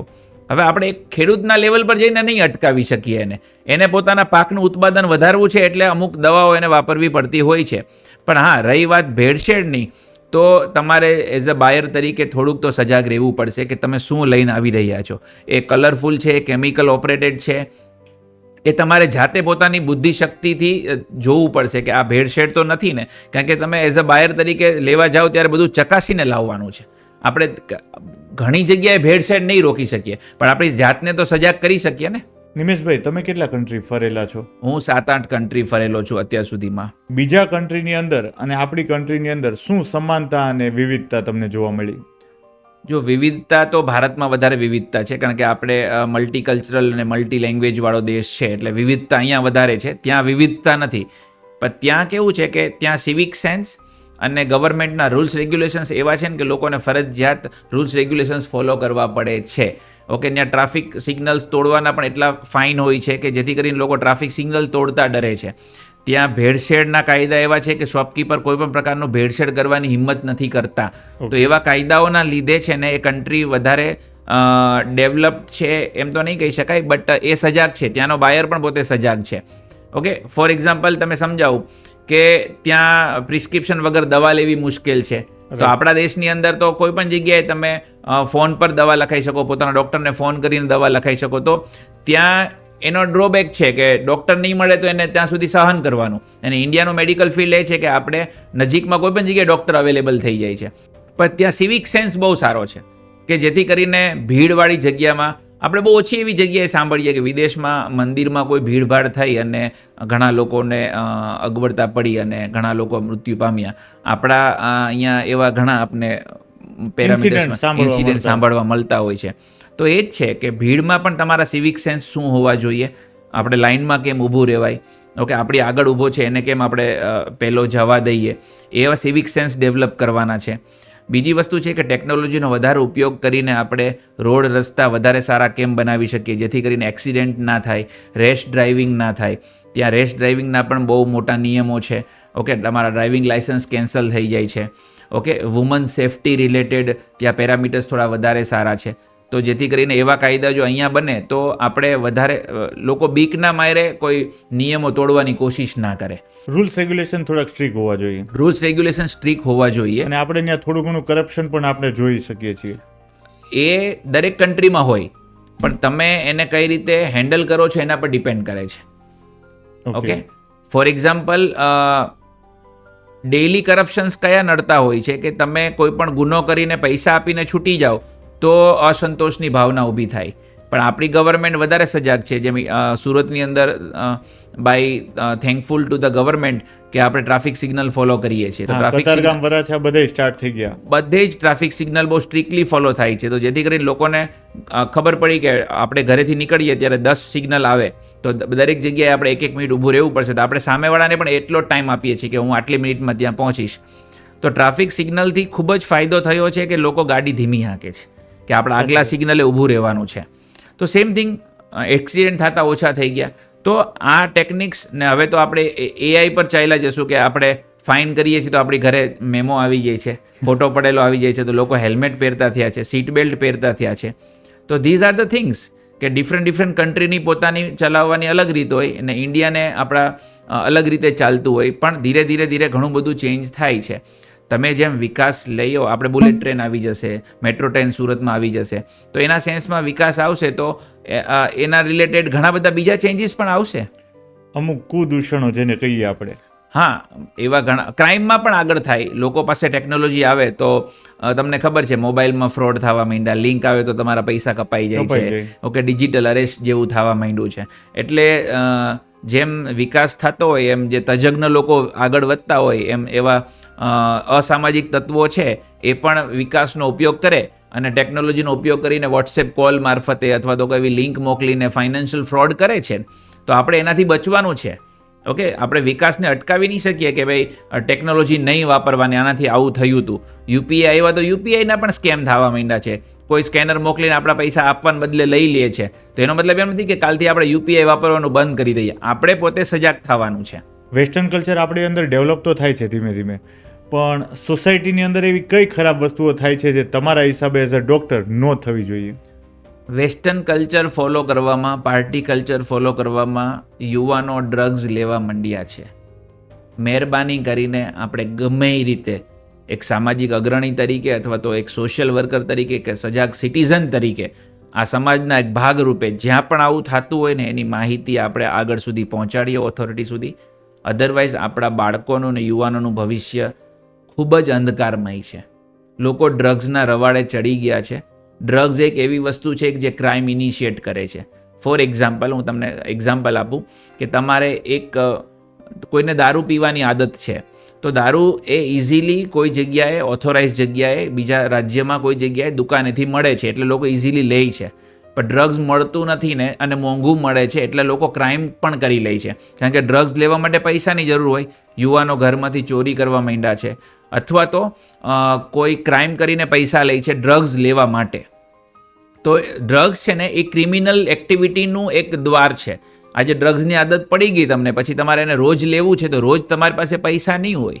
રોજ તમારી આવક એટલી નથી કે તમે આટલી નાની મંદી ડ્રગ્સ લઈ શકો ઓછા ગ્રામમાં. ત્યારે લોકો ક્રાઇમ કરે છે ને ક્રાઇમ કરે છે એટલે આપને સમાજમાં આવા દેખાય છે કે કોઈને ચાકુ મારી દીધું અથવા તો પૈસાની માંગણીમાં આવું કરી નાખ્યું. તો સેમ થિંગ ઇઝ ધેટ કે યુવાનોને આપણે બચાવવા માટે અથવા તો ક્રિમિનલ એક્ટિવિટીથી દૂર રાખવા માટે કંઈક એવા પગલાં લેવા જ પડશે કે જેથી ડ્રગ્સનું દૂષણ આપણા સમાજની અંદર ન ઘૂસે. કારણ કે એઝ અ ડૉક્ટર તરીકે અમારી પાસે એવા ઘણા કેસ આવતા હોય છે કે સર આજકાલ અમારો છોકરો એકદમ ગુમસુમ રહેવા માંડ્યો છે, રૂમ લોક કરીને બેસે છે, બાથરૂમમાં વધારે સમય સ્પેન્ડ કરે છે, એને ડેઇલી રૂટીન્સ એના ચેન્જ થઈ ગયા છે, 7-7, 8-8 દિવસ સુધી એને નાવા ધોવાનું કાંઈ ઈચ્છા નથી થતી. ઓકે, અને પોતાના જ મિત્રો સાથે વાતો કર્યા કરે છે, અમારી સાથે વાતો નથી કરતો. એના લક્ષણો દેખાઈ આવે. એના લક્ષણો છે કે એ ધીરે ધીરે ડ્રગ તરફ આગળ ધપી રહ્યો છે. એને રોકવો ખૂબ જ જરૂરી છે. નકર આપણી પાસે જેટલી સ્પીડે ડ્રગનું દૂષણ ફેલાય છે ને એટલા તો રિહેબિલિટેશન સેન્ટર પણ નથી આપણી પાસે. સાચી વાત છે. એટલે આપણે આપણા જે સિંગલ ચાઇલ્ડ પેરેન્ટ્સ છે એને તો એકના એક દીકરો ને દીકરીને સમજાવવું જ પડશે કે તમે પાર્ટી કરવા જાઓ છો તો ધ્યાન રાખજો કે પાર્ટી બીજા ફોર્મમાં ના થાય. ઓકે, એટલા માટે તો આપણે રિસ્ટ્રિક્શન રાખીએ છીએ કે ટાઈમે ઘરે આવવું. પણ લોકોને કેર કરવું, મા બાપ કેર કરે એ એને ટકટક લાગે છે, એ એને ટોર્ચરિંગ લાગે છે. ઓકે, એટલે તમારે પોતાના બાળકોને અથવા તો સમાજને આ ડ્રગ્સના દૂષણથી તો ગમે એ રીતે બચાવવા પડશે. નિમેશભાઈ, તમે કોઈ નેટવર્કિંગ ગ્રુપ સાથે જોડાયેલા છો? નેટવર્કિંગ ગ્રુપ, ઘણા ગ્રુપ સાથે જોડાયેલો છું અને અત્યારે કરન્ટલી રિપ્રેઝેન્ટ કરીએ છીએ GPBO કોર્પોરેટ્સને. કારણ કે અત્યારના સમયની એક ખૂબ જ માંગ છે કે જ્યાં તમારું નેટવર્ક નથી ને તો તમારી પ્રોડક્ટ સર્વિસને કોઈ લોકો જાણી નહીં શકે. તમારે કોઈના કોઈ લેવલ પર તો નેટવર્કમાં જોડાવવું જ પડશે.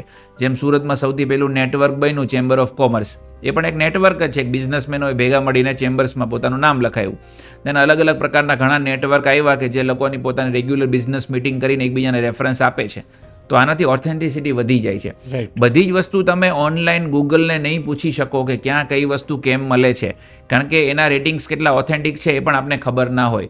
તો જ્યારે તમને કંઈ વસ્તુની જરૂર છે, બિઝનેસમાં આગળ વધવાની જરૂર છે, ત્યારે તમારા નેટવર્કના મેમ્બર્સ તમારી પ્રોડક્ટને પ્રમોટને સર્વિસને પ્રમોટ કરે ત્યારે તમારી ઓથેન્ટિસિટી વધી જાય છે.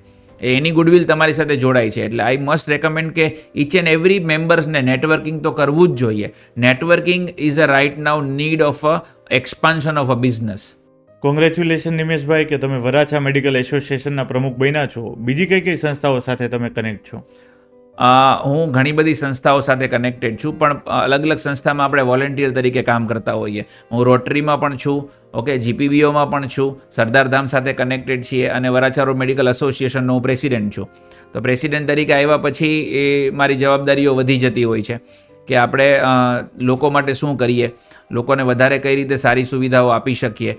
હમણાં હું પ્રાઉડલી કહી શકીશ કે ઘણા એસોસિએશન અને ઘણી વોલન્ટિયર સંસ્થાઓ અલગ અલગ અંડર પ્રિવિલેજ ગામમાં જઈને ગરીબોની સેવા કરે, એના રોગની સારવાર કરે. અને અમે પહેલી વખત એવું કર્યું છે કે અમે આંખના નંબરની તપાસ કરી એક શાળામાં જઈને, અને એ નંબરની તપાસ કર્યા પછી અમે ચશ્મા પણ આપ્યા છે. અમે વરાછા રોડ મેડિકલ એસોસિએશનના કમિટી મેમ્બર તરીકે હું પ્રાઉડ ફીલ કરું કે ભાઈ અમે ચશ્મા આપવા ગયા છીએ ને એનું વિઝન અમે વધારે સારું કર્યું છે. કારણ કે એક નાનો અમથો છોકરો જે બોર્ડ પર જોઈ નહોતો શકતો, એ ઘડિયા અથવા તો કખ ગગ કે બારાખડી વાંચી નહોતો શકતો, એને આપણે એક નાના અમથા ચશ્મા આપીને એનું વિઝન આપ્યું છે, તો કાલે કદાચ એક્ઝામમાં સારા માર્ક્સ લાવે અને સારા એકેડેમિક ગ્રોથ કરે તો એના અમે સહભાગીદાર છીએ. એનું અમને પ્રાઉડ ફીલ થાય છે. કઈ જગ્યાએ સર? અમે વાઘેચા ગામમાં ગયા હતા. ત્યાં હળપતિ સંઘ બારડોલી એક શાળા ચલાવે છે ને ત્યાં 900 વિદ્યાર્થીઓ છે. એમાંથી અમે 125 લોકોના નંબર ચેક કર્યા જેને આંખના પાવર ચશ્માની જરૂર હતી. એમાંથી અમે બધાને ચશ્મા પ્રોવાઈડ કર્યા અને અત્યારે બધા જ લોકોના રિવ્યૂ સારા છે કે સર અમને બોર્ડમાં દેખાય છે. આ એક નવો પોઈન્ટ છે. બાકી મેડિકલ ચેકઅપ માટે ટીમ જતી હોય દરેક જગ્યાએ, આ જોવા મળે છે. પણ તમે પ્રોબ્લેમ આઈડેન્ટિફાઈ કર્યો કે કદાચ બાળકોને દેખાતું ન હોય તો આ વખતે ચશ્માનો સપોર્ટ કરીએ, સારી વસ્તુ છે. નહીં, એમાં પહેલી વખત તમને જાણવા મળ્યું કે કોઈ પણ બાળકના જ્યારે એકેડેમિક ગ્રોથ ડાઉન થાય ને, કે આ બાળક ભણવામાં ધીમું ધીમું નીચું આવી રહ્યું છે, એના માર્ક્સ ઓછા આવી રહ્યા છે, તો સૌથી પહેલાં એની બુદ્ધિ ક્ષમતા આંકવા કરતાં પહેલાં એને પૂછી લેવાનું કે તને બોર્ડ પર દેખાય તો છે ને. કદાચ એવું પણ બને કે બોર્ડ પર દેખાતું જ નથી એટલે એને સમજાતું નથી કાંઈ, તો આ એક ચશ્મા આપવાથી તમે કોઈ પણ બાળકના એકેડેમિક ગ્રોથમાં ભાગીદાર બની શકો. એનું હું પોતે પર્સનલી પ્રાઉડ ફીલ કરું છું. કેટલા નંબર હતા સાહેબ બાળકોને કોઈને 5 નંબર, કોઈને 6 નંબર, કોઈને 3 નંબર, કોઈને એક આંખમાં 5 નંબર હતા. 5 નંબર એટલે કાંઈ દેખાય નહીં તમને, સામે સીધું બ્લેન્ક જ હોય. એમ 6 નંબરમાં તો તમે ભટકાઓ. એમ એવી એક બાળકી હતી કે જેને 5 નંબર હતા આંખમાં. એટલે 5 નંબર હોય તો સાહેબ ક્યાં સુધી દેખાય?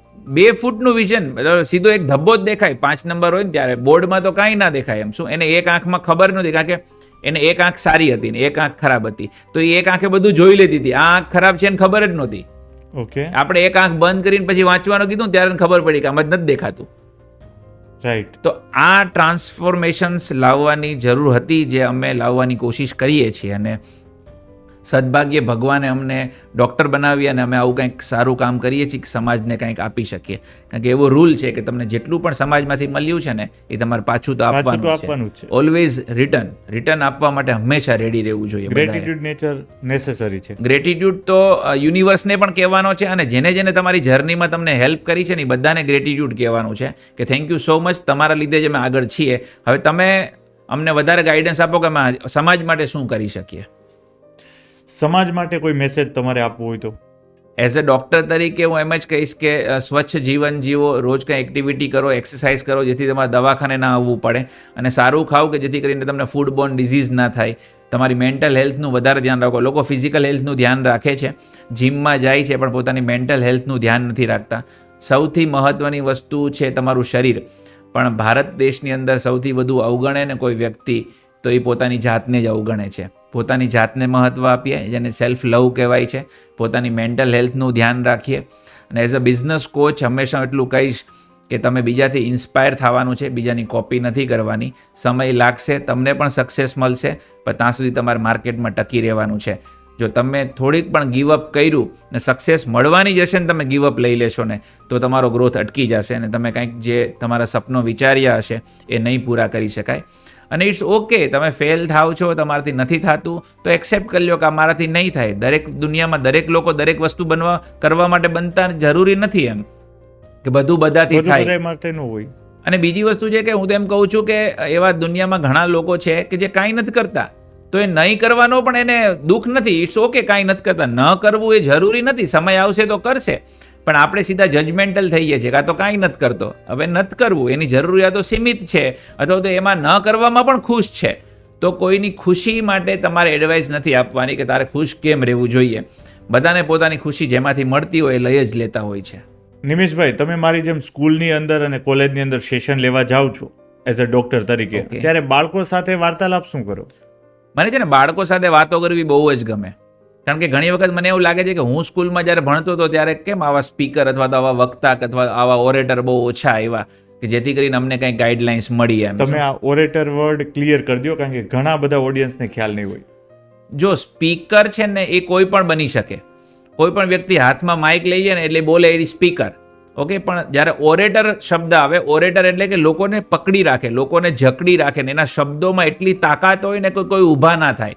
Okay, respected Morari Bapu orator છે, આપણા પ્રધાનમંત્રી ઓરેટર છે, કે એ જ્યારે બોલતા હોય ત્યારે એટલી લોકો તલ્લીન થઈને સાંભળતા હોય.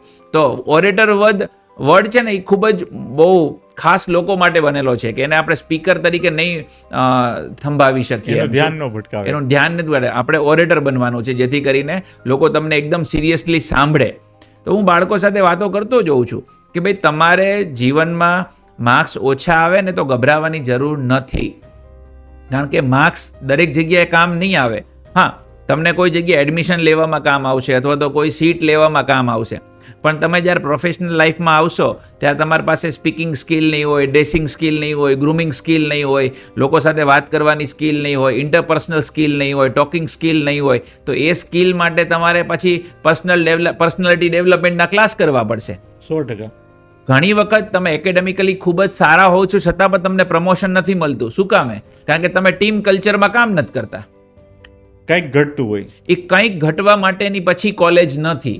એટલે હું બાળકોને ત્યારે એ કહી દઉં છું કે સાથે સાથે તમે બીજી બધી એક્ટિવિટીમાં પણ પાર્ટિસિપેટ કરજો, જેથી કરીને તમારા ડ્રીમ્સ તમે ટાઈમલે પૂરા કરી શકો, તમારી પેશનને તમે ફોલો કરી શકો.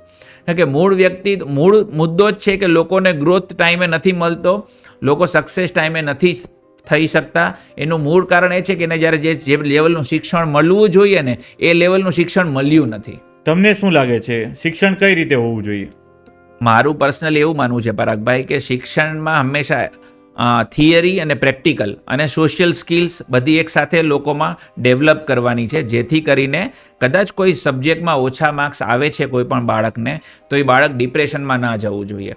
મારે દરેક મા બાપને હાથ જોડીને નમ્ર વિનંતી છે કે તમારી પાસે જે બાળક છે, ભગવાને તમને આપેલું છે, એ ખૂબ જ ઇન્ડિવિજ્યુઅલ છે, એનામાં કંઈક એવી શક્તિઓ છુપાયેલી છે. પોતાના બાળકની કમ્પેરિઝન બીજાના બાળક સાથે ન કરવી.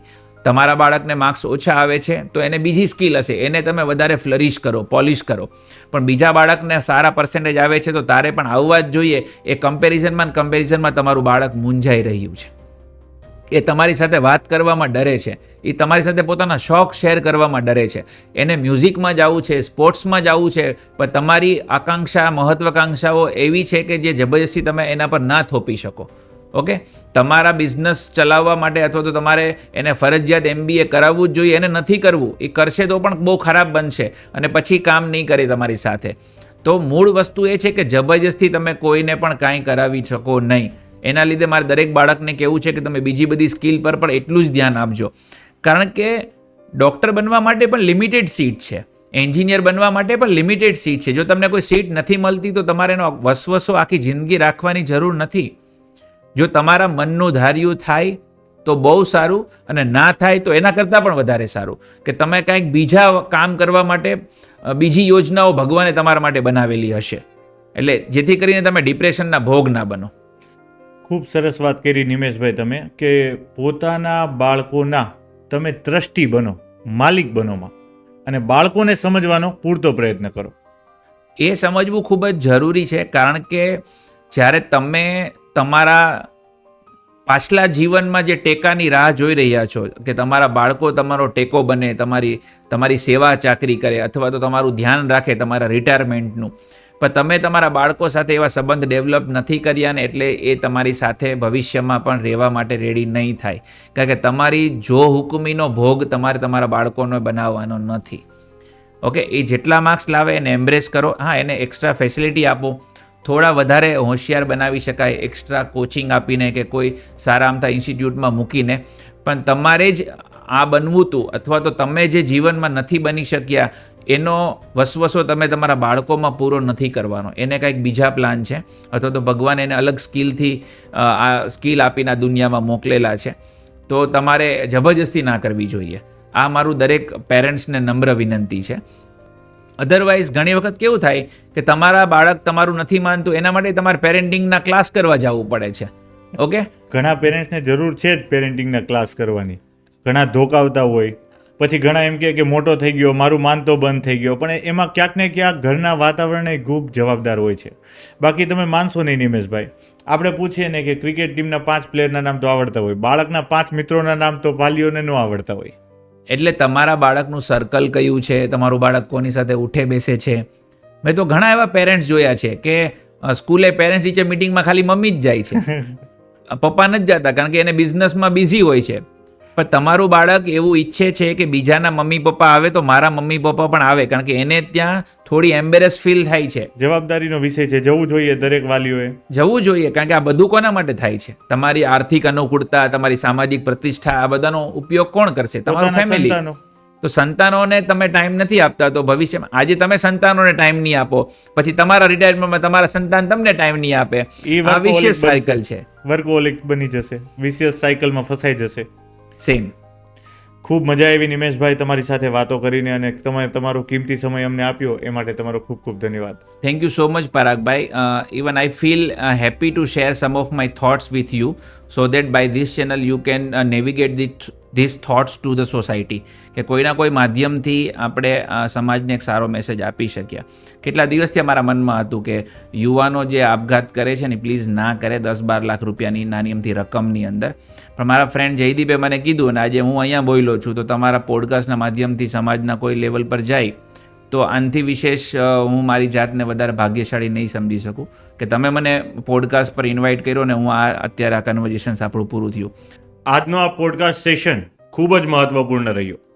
નિમેશભાઈની અમુક વાતો આઉટ ઓફ ધ બોક્સ હતી, જે તમને પણ વિચારવા માટે મજબૂર કરે છે. તમારે સમજવાનું છે કે જો તમારે આવા ગેસ્ટની રિક્વાયરમેન્ટ હોય જોવાની, તો તમારે કોમેન્ટ કરવાનું છે કે નેક્સ્ટ આવા કયા પ્રભાવશાળી ગેસ્ટને અમે બોલાવીએ કે જેનાથી તમને જોવાની ઈચ્છા લાગે. At the end of the day હું એટલું જ કહેવા માંગીશ કે તમારી પાસે કોઈ આઈડિયા હોય, કોઈ નોલેજ હોય, કોઈ પ્રોડક્ટ હોય કે સર્વિસ હોય, એની ઉપર લાગેલું રહેવાનું છે. અને તમારા પ્રોડક્ટ, આઈડિયા કે સર્વિસ એટલી બધી ઇમ્પોર્ટન્ટ નથી જેટલી તમારી કન્સિસ્ટન્સી ઇમ્પોર્ટન્ટ છે. જો તમે કોઈ પણ વસ્તુ પાછળ કન્સિસ્ટન્ટ રહેશો અને એનાથી ભાગશો નહીં, તો આજે નહીં તો કાલે તમને સફળતા જરૂરથી મળશે.